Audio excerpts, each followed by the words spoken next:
Enquanto isso, Sergei Lavrov faz um discurso duro e direto para os aliados ocidentais de Kiev. Veja só o que ele disse. Se o Ocidente quiser lutar pela Ucrânia no campo de batalha, a Rússia está preparada para isso. É direito deles. Se quiserem que seja no campo de batalha, será no campo de batalha. A Rússia vem fazendo alertas sobre os perigos de um confronto direto com a OTAN desde que o presidente francês Emmanuel Macron afirmou que não descartava a possibilidade de que tropas ocidentais possam ser enviadas para lutar na Ucrânia. Conforme o Kremlin disse na semana passada, enviar tropas da OTAN para a Ucrânia poderia ser extremamente perigoso. O presidente Vladimir Putin afirmou que isso poderia levar à Terceira Guerra Mundial.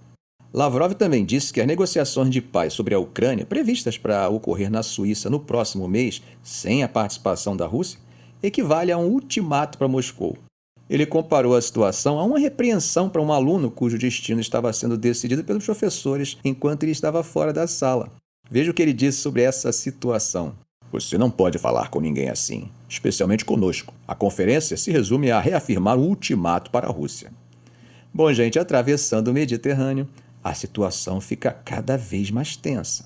Segundo o próprio Ministério de Defesa de Israel, disse hoje, segunda-feira, forças israelenses avançaram profundamente nas ruínas da borda norte de Gaza para recapturar uma área onde alegaram ter derrotado o Hamas meses atrás. Enquanto isso, no extremo oposto do enclave, tanques e tropas cruzaram uma rodovia em Rafah. Essa ideia de recapturar passou uma mensagem, ao meu ver, um tanto quanto significativa sobre o tipo de guerra que Israel estaria enfrentando.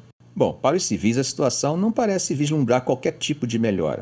Centenas de milhares de pessoas estão sendo forçadas a fugir novamente, depois que cerca de metade da população de Gaza buscou refúgio ali, após serem empurrados para o sul pelos combates em outras áreas. A Autoridade de Saúde de Gaza apelou hoje para que haja pressão internacional com o objetivo de reabrir o acesso pela fronteira sul para permitir a entrada de ajuda e suprimentos médicos. Veja o relato do Ministério da Saúde. Aqueles que estão feridos e doentes sofrem uma morte lenta porque não há tratamento e suprimentos, e eles não podem viajar. Em Jabalia, no norte de Gaza, um extenso campo de refugiados construído há 75 anos para abrigar refugiados palestinos do que agora é Israel, tanques avançaram em direção ao centro do distrito. Os moradores fugiram pelas ruas cobertas de escombros, carregando sacolas com seus pertences.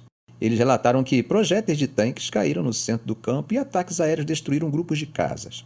Autoridades de saúde disseram que recuperaram 20 corpos de palestinos mortos em ataques aéreos durante a noite. Uma mulher que não revelou seu nome disse o seguinte: "Não sabemos para onde ir. Fomos deslocados de um lugar para outro. Estamos correndo pelas ruas.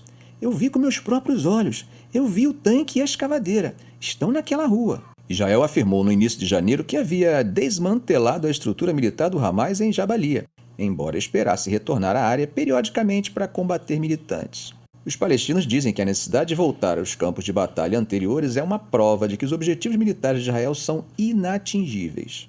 Durante uma cerimônia do Dia da Memória em Jerusalém, na segunda-feira, para homenagear os soldados caídos de Israel, o primeiro-ministro Benjamin Netanyahu disse que a guerra contra o Hamas é uma luta para garantir a existência, liberdade, segurança e prosperidade de Israel. Veja o que ele disse.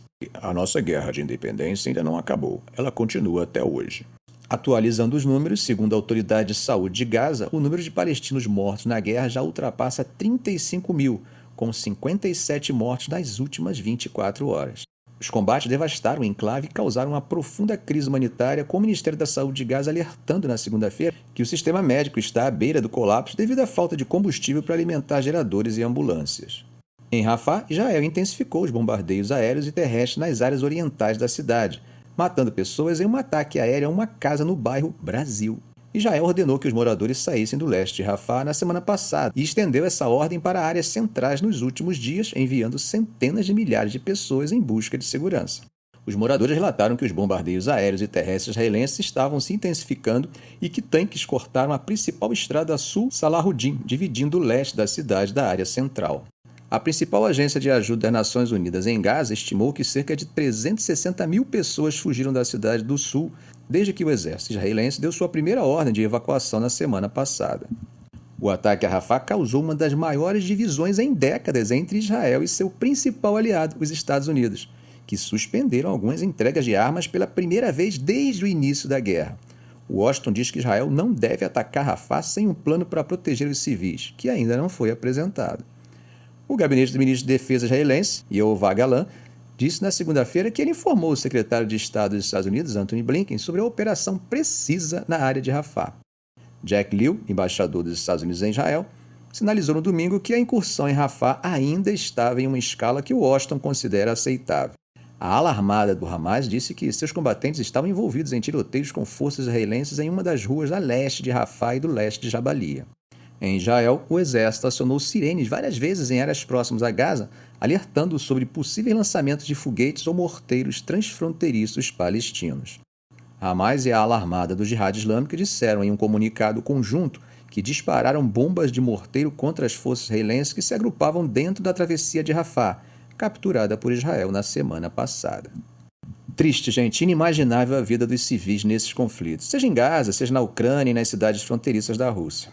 Torçamos para que a diplomacia encontre formas de instar os desinteligentes a deixar sua desinteligência e voltar para a mesa de negociação. Que a diplomacia prevaleça e a guerra não seja parte das opções de resolução das controvérsias entre os Estados. Ficamos por aqui. Se esse vídeo foi útil a você, faça um comentário, compartilhe em suas redes sociais, dê um like. E é claro, se ainda não for inscrito, inscreva-se no canal e ative o sininho. Ok, gente? Um grande abraço do professor Arão Alves.